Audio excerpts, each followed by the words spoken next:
I started out in food actually to put myself through film school, but I fell in love with the work and chose to dedicate my career to the culinary profession, as well as herbalism. And part of that had to do with having health problems since I was little, and when I changed my diet to a vegan diet, most of those health problems went away pretty quickly.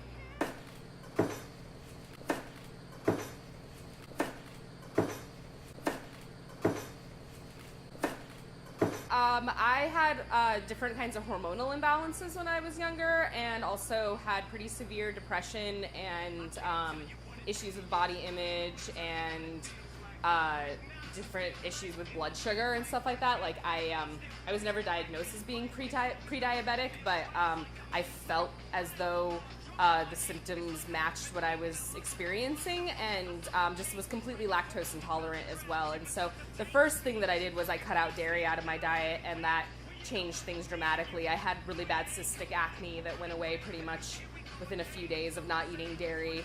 And when I changed over to a completely vegan diet, my depression symptoms went away really quickly, and also my blood sugar stabilized, so I felt a lot more, no more like heavy ups and downs with my blood sugar. So I either coach people through either juice programs or through transitioning to a vegan diet, or just trying to include more plant foods into their diet, whether they want to go vegan or not. And then there's another side of my coaching that has to do with herbalism as well as self-love and self-care.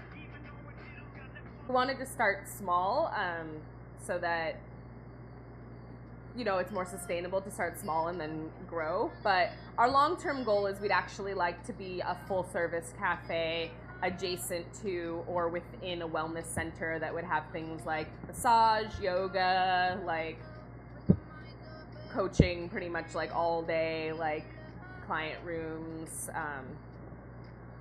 any other like one-on-one wellness that people like to do, as well as group classes and stuff like that. We really want to build a community around this place, but we're starting small with just the takeaway and delivery options.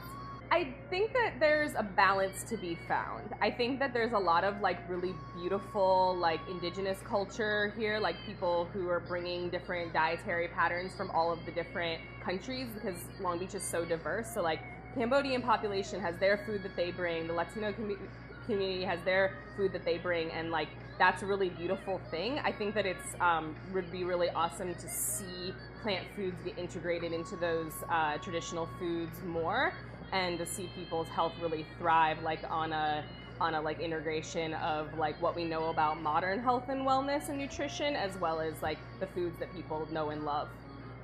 And that's kind of what we focus on here, is making foods that are like really like agreeable to your palate. Like this is really fun tasting. I don't really like know that this is healthy for me necessarily, but it is healthy.